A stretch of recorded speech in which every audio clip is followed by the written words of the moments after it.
Hey y'all, this is Pastor Brian. Today is Thursday.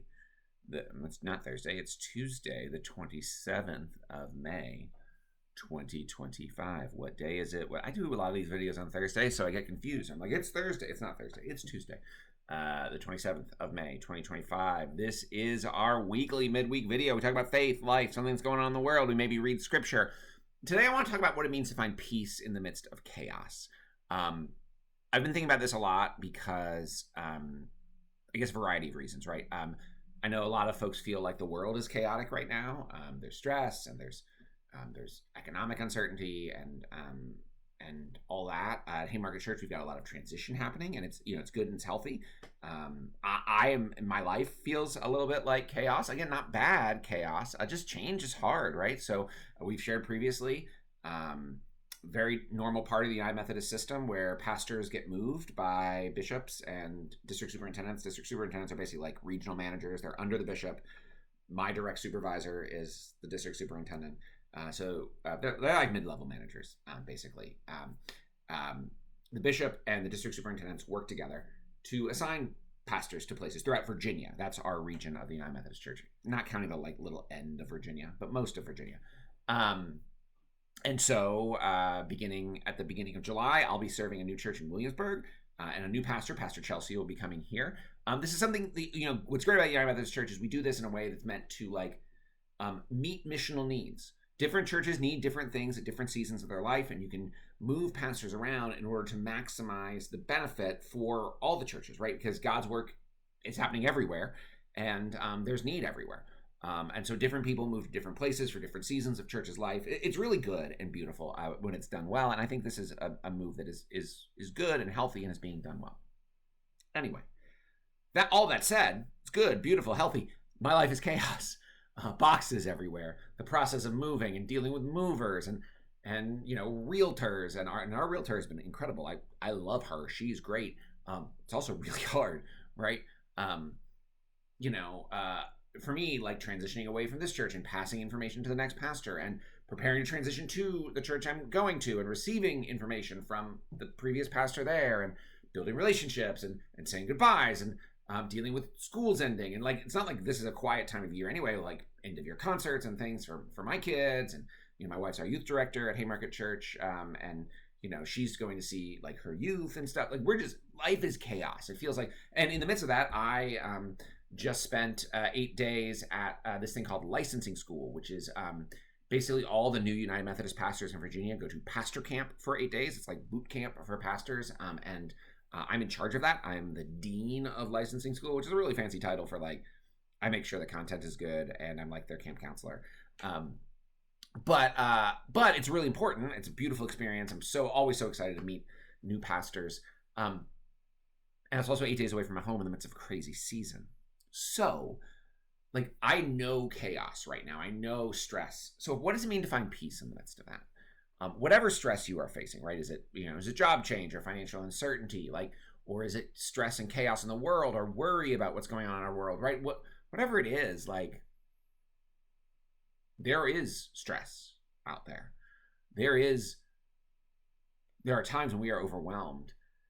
All of us face that in our lives. How do you deal with it? And I think part of it is remembering that finding peace in the midst of chaos doesn't mean things are ever going to be easy.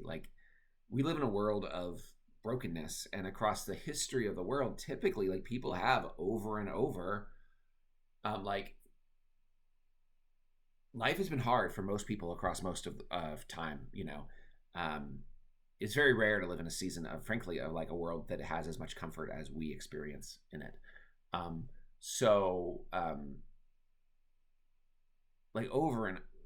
There will be challenges. So it doesn't mean that we will find ease in life. But there are practices that can kind of tune us to peace, right? Because that's part of what we're called to name and to experience, is that there are practices like Sabbath. So Sabbath is this practice of intentional rest 1 day a week, which I think in our culture means turning off work email at least 1 day a week. That's a challenge for me because I try to be connected and to do work, and I love the work I do, but you need to turn that off.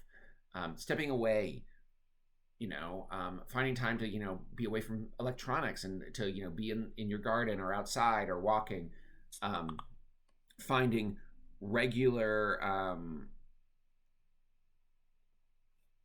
regular times of that is important. So I think practices, that have been shown across Christian history to be faithful and or to be fruitful. So Sabbath, um, prayer, right? I try to carve out 30 minutes every morning for prayer, reading scripture and praying. I use a prayer book. Um, Connection with other people, right? Part of the time reason sometimes we get so anxious is that we're only engaging with folks online, and like real connection in person with real people, it matters. And if you can't do that, face-to-face connection online is a good substitute, right? Or calling someone on the phone, right? Um, it's better than social media in terms of connecting. But like, how are you connecting with others? How are you slowing down, right? I mean, things like therapy and counseling, these are all healthy practices. I think what I would say is like, first, finding peace in the midst of chaos means taking time to seek it. Um, right? We have to do that work in order to encounter it. The other thing that I would that I would point us to is the Jesus thing, which is that peace is like it's a gift we receive. And what I mean by that is we can't achieve like nirvana, or that's not like, that's something that other faith traditions believe in. Christians don't. We encounter Jesus. Faith is a free gift of God that is offered to all without price. But part of it is to say we're never going to work our way to a happy life.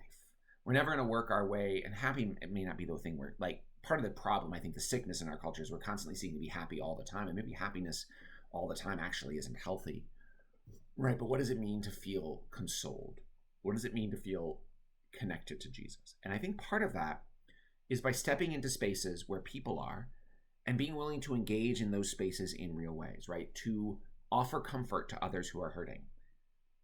Because it turns out that in offering comfort to others who are hurting, we encounter something real and we find our own wounds bound up, right? So offering comfort to those who are hurting, being present with others, slowing down and taking time to listen and to have lunch and not have to achieve something every minute, but to be present with other people in the fullness of their life and to invite other people to be present with us in the fullness of our life. Right? In the midst of the chaos I'm facing, like, I feel best when I take time for dinner with my family, right? There's too much going on some nights for us to find time for dinner, but we need to. And sometimes we find time even when there's not time, right? Or maybe it's, slowing down at work, not needing to work through lunch, but to have lunch with a colleague, to step out of the office.